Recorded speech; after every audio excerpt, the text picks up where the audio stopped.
लोकप्रिय news channel city news में आप सभी दर्शकों का स्वागत है। अभी तक की तमाम खबरों को लेकर मैं निशा बर्नवाल। तो चलिए खबरों में आगे बढ़ते हैं और नजर डालते हैं आज के हेडलाइंस पर। जमीन विवाद को लेकर गांव में हुआ खूनी संघर्ष, एक की मौत, 9 लोग हुए घायल, मचा कोहराम। पुलिस ने आरोपी पक्ष से 2 लोगों को किया गिरफ्तार। बनियाडी सीसीएल स्टॉल में सेंधमारी कर चोरी का प्रयास, सुरक्षा कर्मियों ने भनक लगते ही चोरों को खदेड़ा। पुलिस ने भी पहुंचकर की जांच पड़ताल। होम क्वारंटाइन में चले गए हैं गिरिडीह के सदर विधायक सुदेव सोनू। सोशल मीडिया के माध्यम से दी जानकारी, कोरोना के बढ़ते खतरे को देखते हुए लिया फैसला।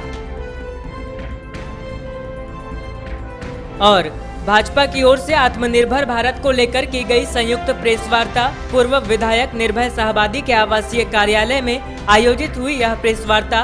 केंद्र सरकार की नीतियों की हुई प्रशंसा, योजनाओं को जन जन तक पहुंचाने का दोहराया गया संकल्प।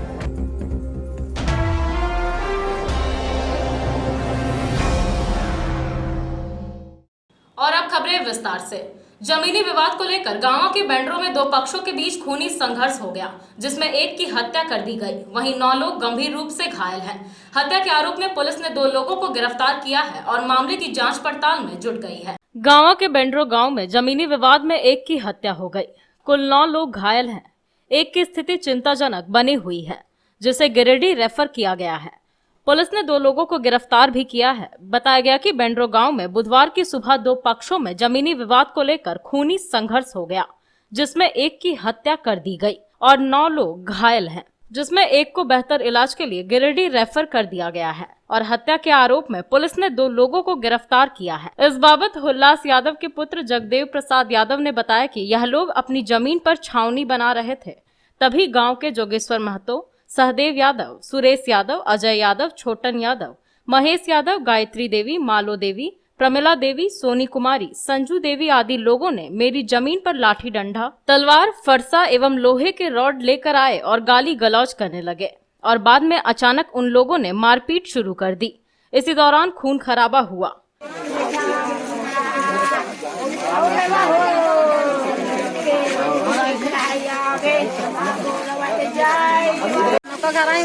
नंबर जगह है ते जगह पर तो दल का घरान घर तो महिला ससुराल सैला ससुराल थे। हमने सबको घर में खाना पका करो तो कल की बोला गटा हमारे घरे तर के अल बोलते नहीं घर में की करो करो वगैरह मार के गिरा दो कोई खराटे से सैला ससुराल थे।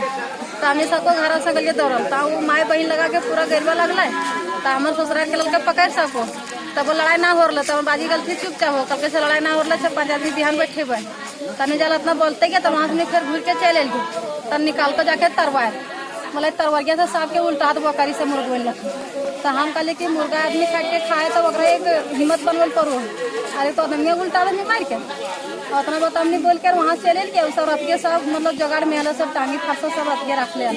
अब भोरे हमने खाना बना करोगे हमने घर के सब मरद गच्छा पर बैठा आका से गोने से एल और एकदम लाठी पहना चला सूरज यादव, सहदेव यादव, जगेश्वर यादव,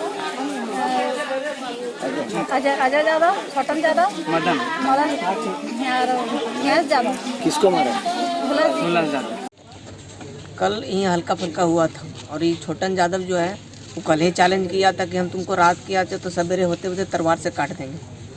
और जब हम लोग भोरे सवेरे जब पेड़ के पास बैठे थे तो वो ज़मीन था मेरा, हम लोग वहीं थोड़ा सा खुट्टा खामी कर रहे थे, उसी में ये सब जाके पूरा ठांगी फरसा तलवार से जाके हमारा बाबूजी पर वार किया और हमारे भी माथा में वार कर दिया। और जब हमारे बाबूजी गिर गए, जब हम लोग उठा के उसको अंदर ले गए, फिर भी हम लोग को घर में ही घुस के मारा और जो सोना चांदी कुछ था वो पैसा भी छीन के लेके सब चला गया और पहले ही थाना आ गया से मारे हैं। रड से मारा? और सुरेश यादव, सहदेव यादव ये सब। इधर पुलिस इंस्पेक्टर परमेश्वर लियांगी ने बताया कि घटना की सूचना मिलते ही पुलिस मौके पर पहुंची और आरोपी पक्ष से 2 लोगों को गिरफ्तार कर पूछताछ की जा रही है। पूरा आप ही को बोलना है। आज सुबह गांवा थाना के ग्राम बेंड्रो में 2 बच्चों के बीच जमीन विवाद को लेकर के मारपीट की घटना हुई। घटना में कुछ लोग जख्मी हो गए। एक उल्लास यादव 55 वर्ष का है जो गंभीर रूप से जख्मी हो गया, जिनके इलाज ले जाने के क्रम में मृत्यु हो गई। केंद्र सरकार की ओर से शुरू की गई मुहिम आत्मनिर्भर भारत पर एक सामूहिक प्रेस वार्ता का आयोजन पूर्व विधायक निर्भय शाहबादी के आवास पर किया गया।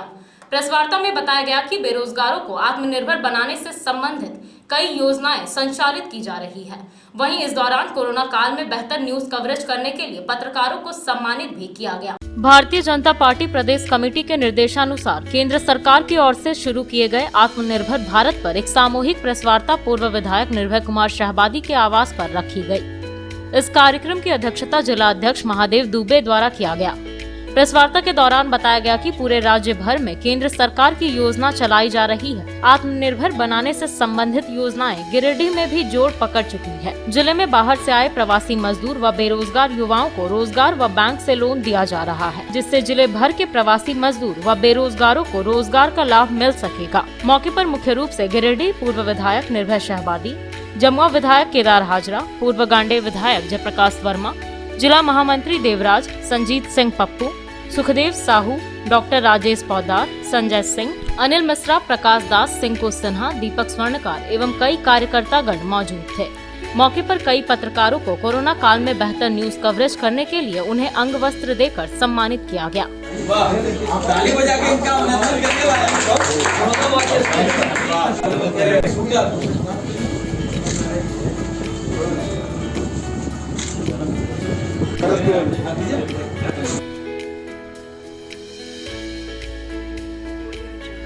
आज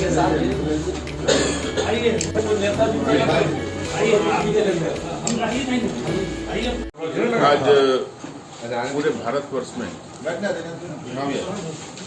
माननीय प्रधानमंत्री जी के महत्वाकांक्षी योजना आत्मनिर्भर भारत, उस अभियान को हम लोग गति देने के लिए प्रेस वार्ता करने का निर्देश हुआ है। ये कार्यक्रम लगातार 3 दिन तक चलेगा। आत्मनिर्भर भारत आज की आवश्यकता है। कोविड-19 के खतरों को देखने के बाद सीमाओं पर जिस तरह से खतरे हैं, भारत हर क्षेत्र में आत्मनिर्भर बने, इसका प्रयास, इसकी जागरूकता, इसके लिए नाना प्रकार के पैकेज देने का काम केंद्र सरकार कर रही है। हम आपके माध्यम से अपील करना चाहेंगे कि राज्य सरकार भी इस दिशा में अपना योगदान दे। आज सीमाओं पे काफ़ी खतरा है। आपने देखा होगा, सुना होगा कि विभिन्न देशों से हम काफ़ी आयुध का सामान क्रय कर रहे हैं। इससे लोग कहेंगे कि इतने सामान जो खरीदे जा रहे हैं, आयुध खरीदे जा रहे हैं, उससे हमारे देश की जो इकोनॉमी है उस पर असर करेगा। लेकिन मैं बता देना चाहता हूँ, ये पहली बार इस तरह से नहीं हो रहा है, ये कई बार ये प्रोसेस है। और इसके तहत में सबसे बड़ी बात क्या है कि अगर हम F-16 ले रहे हैं या उससे उन्नत हवाई जहाज ले रहे हैं, राफेल ले रहे हैं, और भी कई युद्ध की सामग्री हम लोग ले रहे हैं, उसमें यह शर्त अनिवार्य रूप से है कि उन चीज़ों का टेक्नोलॉजी हमको मिलेगा और हमारा उन चीज़ों का निर्माण हम अपने देश में कराएंगे। प्रेस कॉन्फ्रेंस के माध्यम से आम जनता को किस तरह से हमारे देश के माननीय प्रधानमंत्री श्री नरेंद्र मोदी जी ने भारत को आत्मनिर्भर बनाने के लिए कदम उठाए हैं, यह विषय को लेकर बारी बारी से, चाहे वह कृषि के क्षेत्र में हो, चाहे वह रक्षा के क्षेत्र में हो, चाहे वह मेडिसिन के क्षेत्र में हो, चाहे उद्योग के क्षेत्र में हो, सभी विषयों पर सोशल मीडिया के माध्यम से, प्रिंट मीडिया के माध्यम से, इलेक्ट्रॉनिक मीडिया के माध्यम से आम जनता को बताने का काम किए हैं। और यह कार्यक्रम मेरा आज से लेकर 10 तारीख तक चलेगा। विधानसभा वाइज कल हमारा प्रेस कॉन्फ्रेंस होगा, फिर 10 तारीख को फिर हम लोग एक जगह बैठकर सामूहिक संयुक्त प्रेस कॉन्फ्रेंस के माध्यम से वैश्विक महामारी कोरोना संकट को लेकर किस तरह से भारत आत्मनिर्भर करने का प्रयास किया जा रहा है, इसके बारे में आप सबों को बताएंगे। आप सब उपस्थित हुए, इसके लिए भारतीय जनता पार्टी की ओर से आप सबों को हृदय से धन्यवाद, आभार। बीती रात चोरों ने सीसीएल के स्टोर में सेंधमारी कर चोरी की घटना को अंजाम दिया। चोरी की भनक लगते ही सीसीएल सुरक्षा विभाग की टीम पहुंची और चोरों को खदेड़ा। साथ ही मुफस्सिल थाना प्रभारी भी दल बल के साथ पहुंचे और पूरे इलाके में सर्च अभियान चलाया। सीसीएल गिरिडीह कोलियरी में चोरों का आतंक बढ़ता जा रहा है। आए दिन चोर घटना को अंजाम दे रहे हैं। बीती रात भी चोरों ने सीसीएल के स्टोर में सेंधमारी कर चोरी का प्रयास किया। हालांकि इसकी भनक लगते ही सीसीएल सुरक्षा विभाग की टीम पहुंची और चोरों को खदेड़ा। इसके बाद मुफस्सिल थाना प्रभारी रत्नेश मोहन ठाकुर दल बल के साथ पहुंचे, जिसके बाद पूरे इलाके में सुबह तक सर्च अभियान चलाया गया। इस संबंध में सीसीएल सुरक्षा पदाधिकारी ओम प्रकाश दास ने बताया कि रात में चोरों द्वारा हमला बोलने की सूचना पर जब टीम पहुंची तो चोरों के द्वारा एक राउंड फायरिंग किया गया। बाद में सुरक्षा गार्डों ने फायरिंग की तो चोर भाग गए। इसके बाद सुबह तक इलाके में सर्च अभियान चलाया गया। अभियान के दौरान चोरी किया गया लोहा बरामद किया गया। बताया गया कि सीसीएल का माइंस वर्कशॉप स्टोर में आए दिन इस तरह की घटना घट रही है, जिससे सुरक्षा कर्मियों में दहशत है। बनियाडी स्टोर में जो है सो गिरिडीह स्टोर पूरा चोर की संख्या बढ़ते जा रहा है, पूरा एकदम सीनमारी करते जा रहा है। एकदम उसी में जा करके पुलिस दल जो से आया थाना प्रभारी का, इसके वहाँ से आने के बाद छापा मारी किए मेरे जवान, इसके लोरेंट 2 का उसमें जो सो लोहा बरामद किया और केबल जो बरामद किया। उसके बाद में फिर जा करके उधर से चोर लोग ने 25 से 30 की संख्या में चोर थे। दोबारा जब थाना वाले जब रिटर्न जब गया उसके बाद फिर धावा बोल दिया, फायरिंग भी किया। तब इधर से हवा फायरिंग हम लोग की तरफ से हुआ है। कितना फायरिंग हुआ था आप लोग? एक फायरिंग हुआ है। कौन कौन था रात में जवान आपका? जवान में जैसे कि लोरेंट 2 का था, विनोद कुमार दास थे और एक तो होमगार्ड थे, 3 जवान थे। कुदूस भी थे? कुदूस तो यहीं ड्यूटी में थे। कुदूस से जो ड्यूटी में जो हल्का सा फोन किया, ये लोग को भी कैप्चर कर लिया था। यहाँ पर कैप्चर करने के बाद पेशाब करने के बहाने से हल्का सा जो है पेट्रोलिंग गश्ती को जो सीसी किया, उसके बाद फिर जाकर के कोरोना को हराकर 5 संक्रमितों की रिपोर्ट नेगेटिव आई है। सभी संक्रमितों को प्रमाण पत्र देकर उनकी हौसला अफजाई कर उन्हें एएनएम हॉस्टल से विदा किया गया। सभी को शारीरिक दूरी का अनुपालन करने और मास्क का उपयोग करने की सलाह दी गई। कोरोना संक्रमण के खतरे के बीच जिले वासियों के लिए मंगलवार को फिर एक बार राहत भरी खबर आई। आइसोलेशन सेंटर में सतत निगरानी व उपचार में रहकर कोरोना को मात देने में 5 संक्रमित कामयाब हो गए। जिला प्रशासन को उपलब्ध हुई कोरोना जांच रिपोर्ट में 5 लोगों की रिपोर्ट दूसरी बार नेगेटिव होने की पुष्टि की गई है। इसके बाद मंगलवार को बरहमौरिया स्थित आइसोलेशन सेंटर से सभी को घर भेजा गया। जंग जीतने वालों में सदर प्रखंड क्षेत्र के पचम्बा, जमुआ के तुरुकडीह, पोबी, सोनारडीह व झरीडीह के एक व्यक्ति शामिल हैं। कोरोना को मात देकर स्वस्थ हुए लोगों को बदडीहा स्थित एएनएम स्कूल सह हॉस्टल के आइसोलेशन सेंटर से तालियां बजाकर व प्रमाण पत्र प्रदान कर हौसला अफजाई करते हुए जिला प्रशासन की टीम ने घर के लिए सम्मान पूर्वक विदा किया। मौके पर डॉक्टर एलन दास ने कहा कि जिला प्रशासन एवं चिकित्सा कर्मियों की कड़ी मेहनत से कोरोना को मात देकर उक्त सभी मरीज स्वस्थ हुए हैं। कोरोना वॉरियर्स का जिला प्रशासन की ओर से सेंटर में मूलभूत सुविधाओं के साथ उचित तरीके से ख्याल रखा गया। शारीरिक दूरी का अनुपालन करते हुए जिला प्रशासन की ओर से एम्बुलेंस के माध्यम से सभी को गांव पहुंचाया गया। साथ ही स्वस्थ हुए लोगों को निर्देश दिया गया कि मास्क का उपयोग व सामाजिक दूरी का अनुपालन अनिवार्य रूप से करते हुए सतर्कता बरतने का काम करें।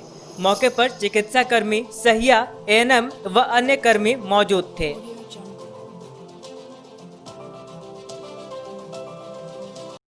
नगर थाना पुलिस ने झिंझरी मोहल्ला निवासी रघुनंदन पांडे पर धोखाधड़ी व बगैर अनुज्ञप्ति के अवैध कारोबार करने का आरोप लगाते हुए प्राथमिकी दर्ज की है।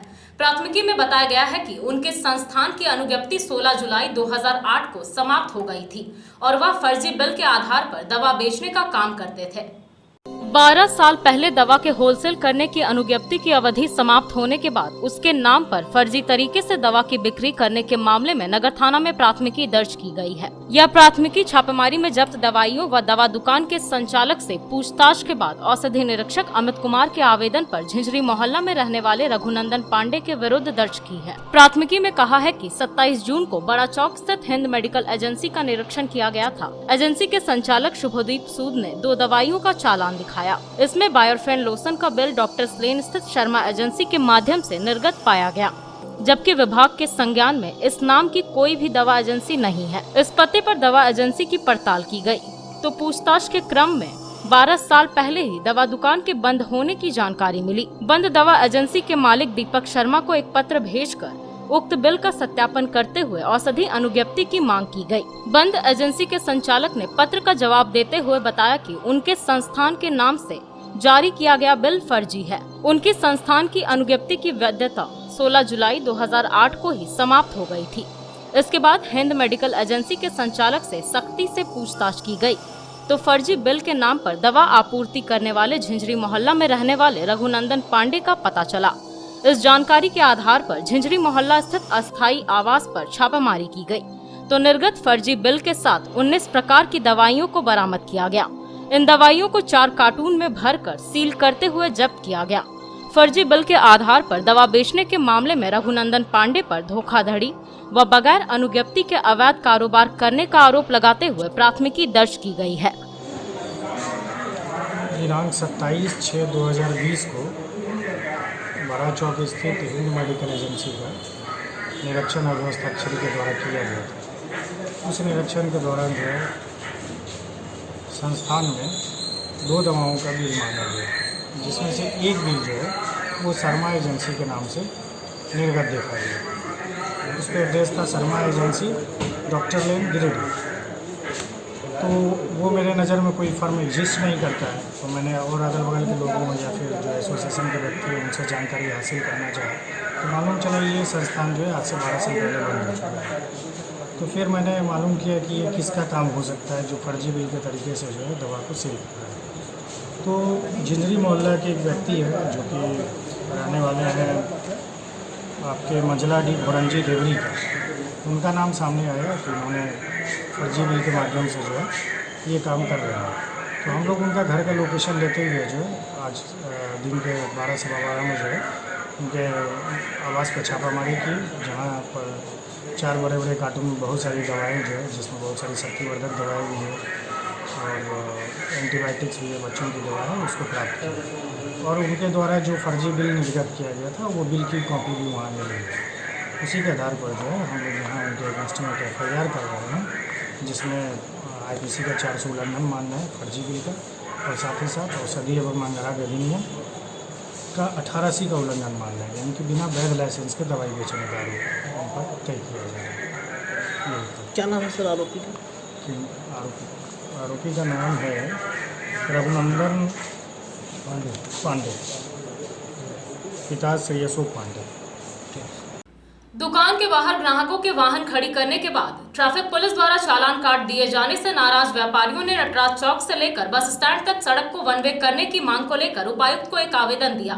दुकानदारों का कहना है कि ट्रैफिक पुलिस के चालान काटने के साथ वाहन जब्त किए जाने से ग्राहक दुकान आने से कतरा रहे हैं और इनकी दुकानदारी ठप पड़ गई। नटराज चौक से लेकर बस स्टैंड तक सड़क को 1 वे करने की मांग के साथ बुधवार को व्यापारियों ने उपायुक्त को आवेदन देकर कार्रवाई की गुहार लगाई। आवेदन की प्रतिलिपि पुलिस अधीक्षक, अनुमंडल पदाधिकारी, निगम के नगर आयुक्त, चेंबर ऑफ कॉमर्स, नगर थाना प्रभारी और सदर विधायक को भी दी गई है। उपायुक्त से मिलने पहुंचे शिष्टमंडल में मनीष कुमार, शैलेश लाल, मनीष कुमार गुप्ता, आशीष कुमार, कुंदन कुमार सिन्हा, मोनू कुमार, सावन कुमार साहू, मनीष कुमार, सोनू बर्नवाल, पंकज गुप्ता, अमित कुमार आदि शामिल थे। बताया गया कि यहां इनके दुकान पर आने वाले ग्राहकों के वाहनों को ट्रैफिक पुलिस के द्वारा जब्त कर लिया जा रहा है, साथ ही उनका चालान काटा जा रहा है। इस वजह से इनकी दुकानदारी ठप हो गई है।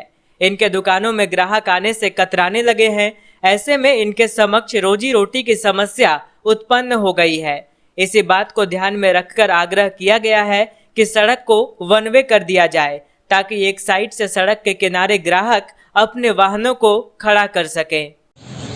एसडीओ मैडम से मिलने के लिए एसडीओ ऑफिस में आए और हमारी मांग जो है वन वे करने का उन्होंने पूर्ण भरोसा दिलाया और बोला गया कि 2-3 दिनों के अंदर वन वे हो जाएगा, आप लोग को कोई तरह का दिक्कत नहीं होगा। तो हम यही सभी दुकानदार से भी निवेदन यह है कि अपने गली को अच्छा से हम लोग को रखना है। वन में हो जाएगा तो हम लोग दुकानदार को बहुत सुविधा होगा दुकानदारी करने में। क्या परेशानी था? परेशानी था ट्रैफिक पुलिस के द्वारा ग्राहकों के बाइक पकड़ लेने के संबंध में था और दुकान के पास आकर वो ग्राहक का गाड़ी उठा के ले जाता था, तो टू वे होने के कारण बहुत कंजेस्टेड हो जाता था। इस कारण से हम लोग वन वे का मांग किए और मुझे उम्मीद है और मैडम ने भरोसा दिया कि जल्द से जल्द आप लोगों की मांग पूरी हो जाएगी। और किन्हें आवेदन देने के लिए? अभी हम लोग डीसी साहब के पास जा रहे हैं, उनको भी प्रतिलिपि देंगे और उनसे भी मांग करेंगे जल्द से जल्द वन में हो जाए, हम व्यापारियों को दिक्कत ना हो। सीहोडी वार्ड नंबर 11 में सड़क किनारे नाली नहीं रहने के कारण स्थानीय लोग काफी परेशान हैं। यहाँ आसपास के घरों में जमा हुआ पानी अंदर घुस जा रहा है।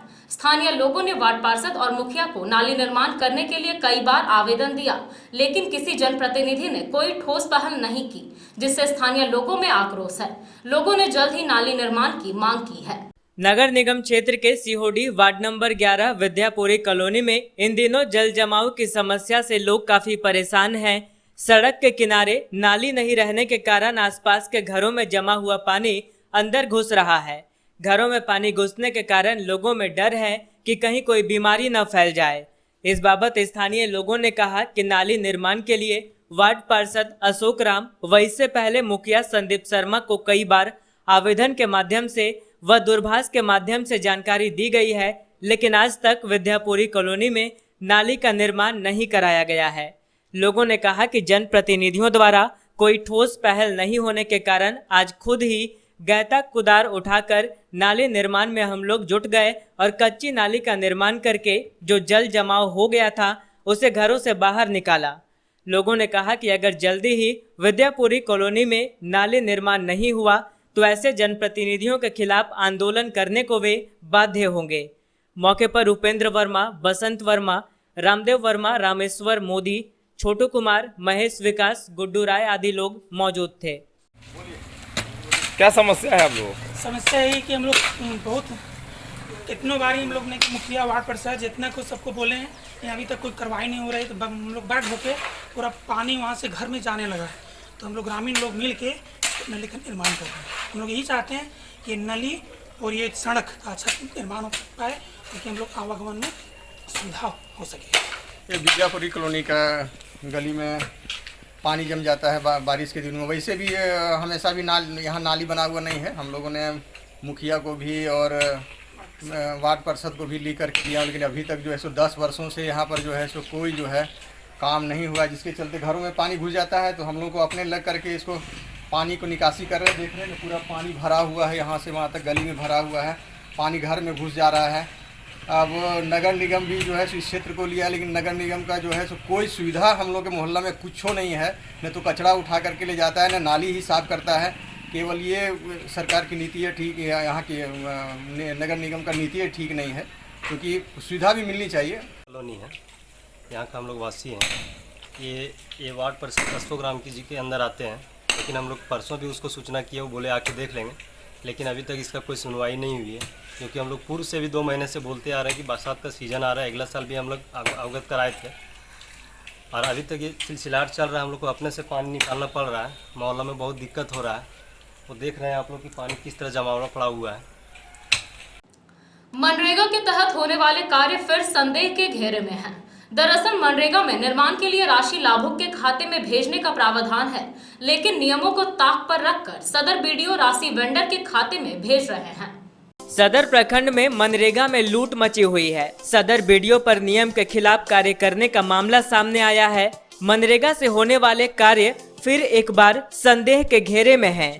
मनरेगा में निर्माण में सामग्री के लिए राशि लाभुक के खाते में देने का प्रावधान है, जबकि सदर बीडीओ रोक के बावजूद सामग्री की राशि वेंडर के खाते में भेज रहे हैं। जिले में यह एकमात्र प्रखंड है जहां वेंडर के खाते में प्रखंड से राशि भेजी गई है। इस तरह राशि सीधे वेंडर के खाते में भेजने से भ्रष्टाचार और लूट खसोट से इनकार नहीं किया जा सकता है। डीडीसी मुकुंद कुमार दास ने पूर्व में हुए इस तरह के मामले में जांच कर कड़ा रुख अपनाया था।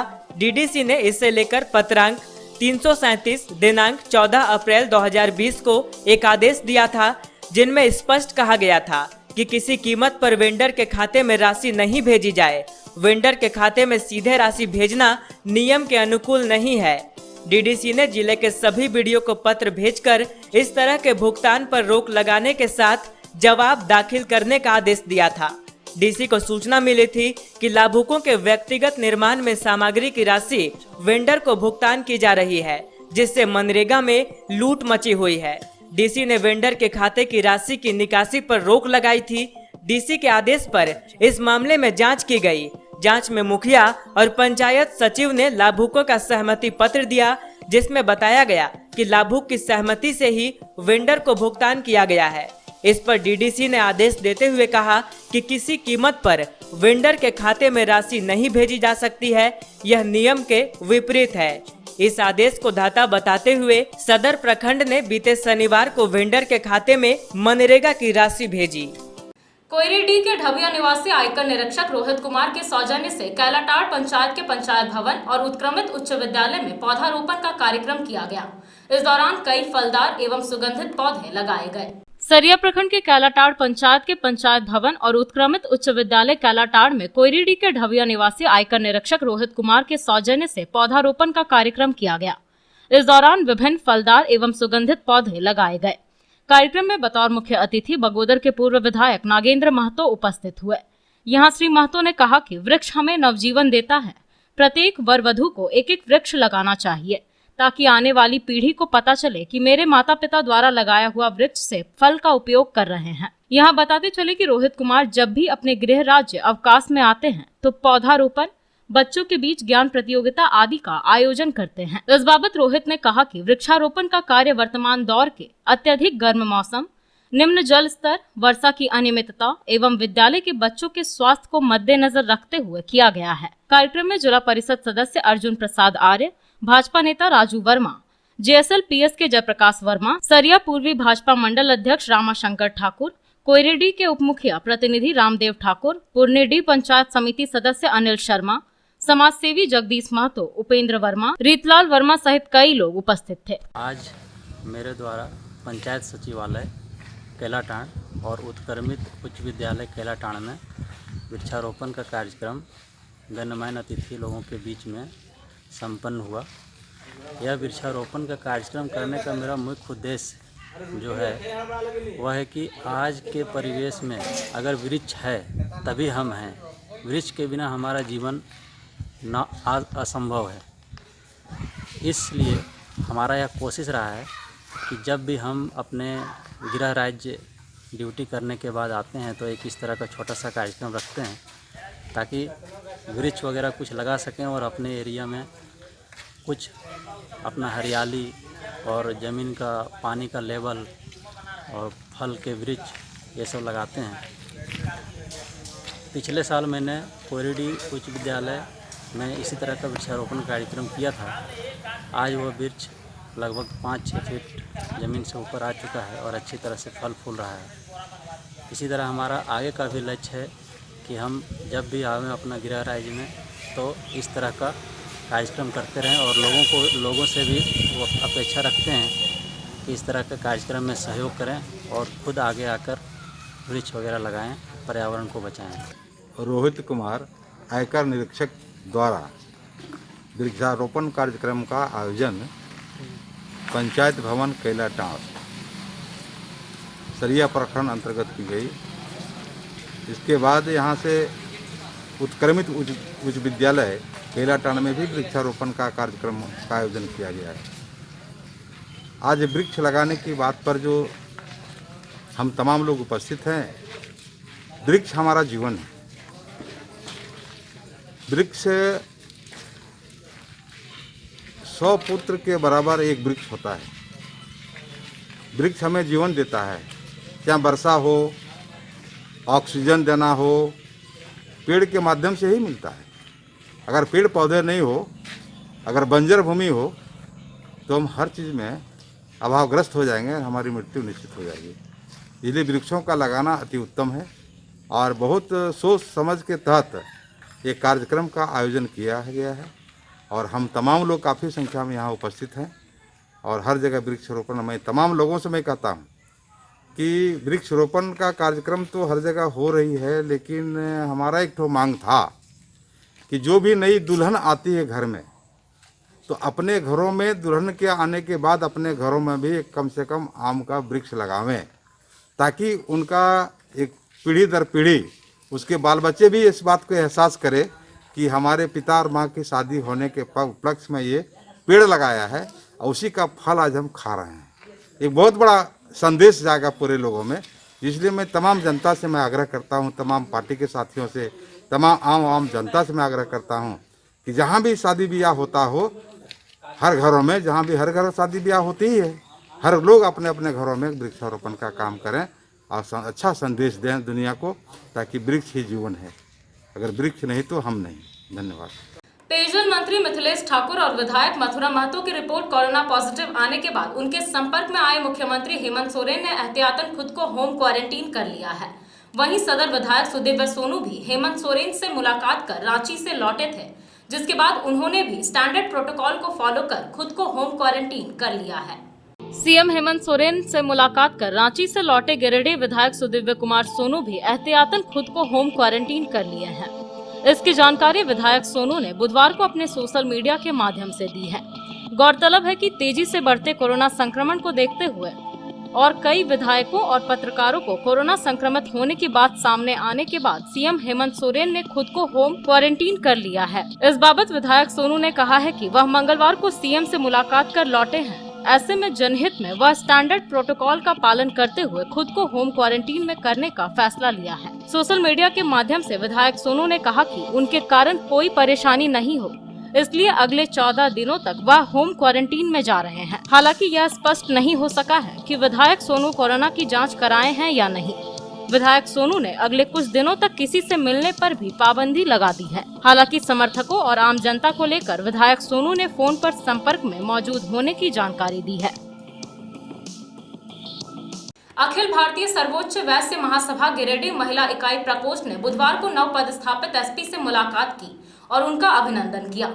मौके पर उन्हें उपहार स्वरूप भगवत गीता भी भेंट किया गया। अखिल भारतीय सर्व वैश्य एकता महासभा गिरिडीह इकाई महिला प्रकोष्ठ की ओर से बुधवार को नव पदस्थापित एसपी अमित रेणु से मुलाकात की गई और उनका स्वागत किया गया।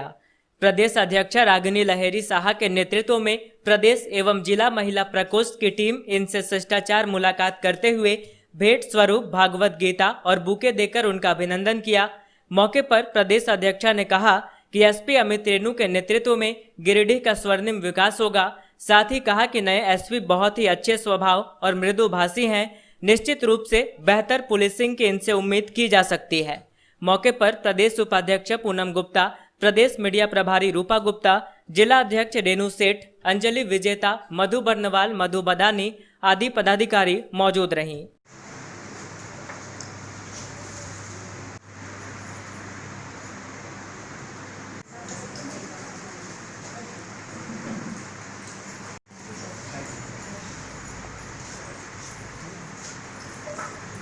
वैश्य एकता महासभा की ओर से हम सभी एसपी सर से मिलने के लिए आए हैं, अमित रेणु जी से।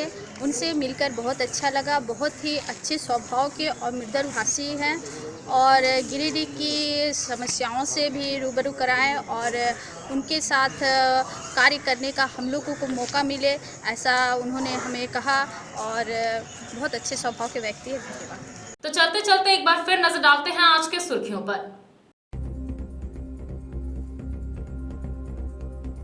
जमीन विवाद को लेकर गांव में हुआ खूनी संघर्ष, एक की मौत, 9 लोग हुए घायल, मचा कोहराम। पुलिस ने आरोपी पक्ष से 2 लोगों को किया गिरफ्तार।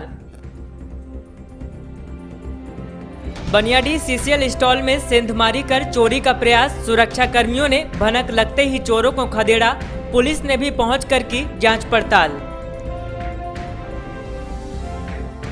होम क्वारंटाइन में चले गए हैं गिरिडीह के सदर विधायक सुदेव सोनू। सोशल मीडिया के माध्यम से दी जानकारी, कोरोना के बढ़ते खतरे को देखते हुए लिया फैसला। और भाजपा की ओर से आत्मनिर्भर भारत को लेकर की गई संयुक्त प्रेस वार्ता। पूर्व विधायक निर्भय साहबादी के आवासीय कार्यालय में आयोजित हुई यह प्रेस वार्ता केंद्र सरकार की नीतियों की हुई प्रशंसा, योजनाओं को जन जन तक पहुंचाने का दोहराया गया संकल्प।